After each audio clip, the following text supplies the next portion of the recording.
Is Henry Wagner. This is my recording for COMP3122 Assignment4. So basically for question 1, I imported pandas and then used the read_CSV function to make my data frame equal assign04.csv. Then for question 2, I used .head to print out the first 3 values of the data frame. Then for question 3, I used .drop to drop the model column and used in place equals false to make it temporary. For question 4, I basically print out my data frame, then I made a new data frame that is equal to my data frame but without the model column. Then I made my data frame equal to the new data frame so that my data frame becomes the new data frame without the model column. And there's no output naturally, and I just basically I just made my data frame equal to data frame to make sure it's deleted through model column. Then in question 5, I used the .drop function to drop rows 1, 3, and 5. Then I used head to show off the first 4 rows. Then for question 6, I showed off the range, by basically using my different column range dot mean. Then for question 7, I basically printed the value counts of each type.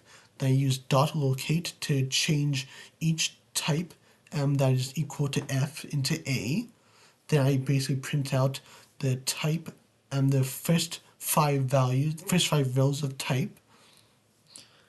And yeah, there are 50 Fs, but now there should be 50 As, triple A's. For question 8, I print out my cost and my data frame cost. Then I used .map and lambda to basically strip off all of the excess accessories to the number of the cost values, and the D types are still object. For question 9, I basically used as type to change my data frame cost column into an int. I used my data frame cost.mean to basically find the mean of the column.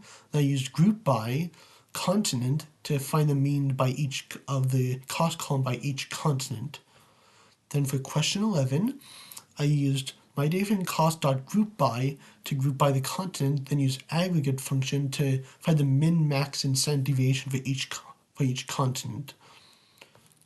And for question 12, I basically made an array with all the numeric columns and used group by continent to find the aggregate min, max, and standard deviation for each continent by each of these columns. Then for question 13, I again made an array that was grouped by using group by continent. Then I found the aggregate for each one with mean. Then I plotted the mean num and I used dot plot kind equals by to find to plot mean num. Then for question 14, I made cont nums equal to my data frame continent value counts. And I printed out cont nums. Then for question 15, I print out cont nums divided by cont nums.sum times 100, which basically found the percentage for each continent, as you can see here. And for question 16, I used the .unique and .nunique functions to find the unique values and number of unique values for the continent column. Then for question 17, I used .value counts to find the value counts for the cost column. I made the output a comment here in the next cell. In question 18, I used my data frame cost.plot.hist, the hist function, in order to create a histogram for the cost column. Then I basically did the same thing in question 19, except I added a parameter of bins equal 50 to basically break the bins up into 50 different sections. For question 20, I used .isNull to find all the isNull values in my data frame, then used nullValues.sum to combine them together, and then I printed out that null value count. I found that the number of null type values is 2, and the number of null zip code values is 9. So for question 21, I basically temporarily dropped all of the null values. I found the shape for them. I found the shape for the my data frame, and basically, like if I dropped all the nulls, the number of rows would be 936. For question 22, I basically used the dot value counts and then drop NA equals false to make sure that all the type values I counted, including the nulls. I found that there are 2 null values in the type column. In question 23, I basically used the fill NA function to basically fill the null values with triple X, and I showed off the change. Then I showed off the change here. Then I showed off the change here with dot value counts, as you can see here, triple X equals 2. Then for question 24, I used drop NA to basically drop any remaining null values. Now I showed off the remaining rows. How many rows are with dot shape 0, and there's 938. For question 25, I used dot set underscore index to make ID the index. I used dot index dot name to make the name of ID none. Then I used my different dot ilocate like 3-1 to locate the value located there.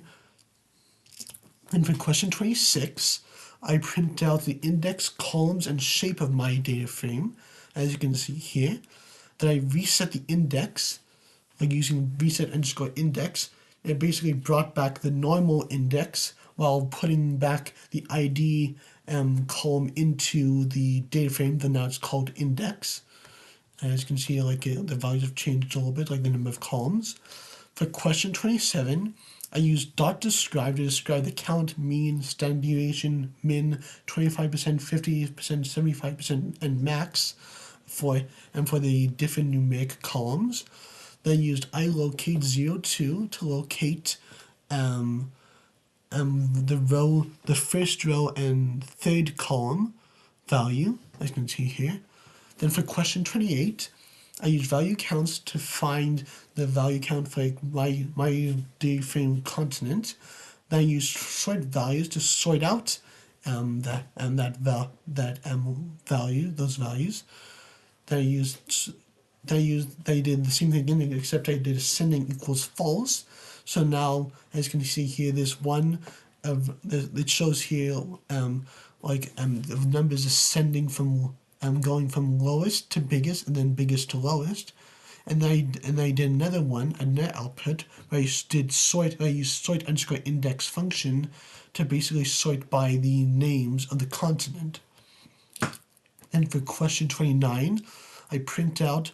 I use the ilocate function to print out at the same time 1, 3, 5, and 7. All those rows and all their columns.